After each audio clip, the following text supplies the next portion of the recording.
திருவண்ணாமலை அருகே அரசு கலை மற்றும் அறிவியல் கல்லூரி தொடங்கப்பட்ட முதல் நாளே ஆரம்ப பள்ளி குழந்தைகளைப் போல் தரையில் அமர வைக்கப்பட்டதால் மாணவ மாணவிகள் அவதிக்குள்ளாகினர்.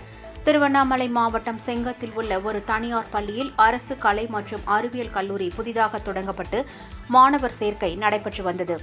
இந்த நிலையில் நேற்று கல்லூரியில் வகுப்புகள் தொடங்கிய நிலையில் 160க்கும் மேற்பட்ட மாணவ மாணவிகள் முதல் நாள் கல்லூரிக்கு வருகை புரிந்தனர். வகுப்பறையில் மாணவர்கள் அமர்வதற்கு இருக்கைகள் இல்லாததால் ஆரம்ப பள்ளிகளில் குழந்தைகளை தரையில் அமர வைக்கப்பட்டனர்.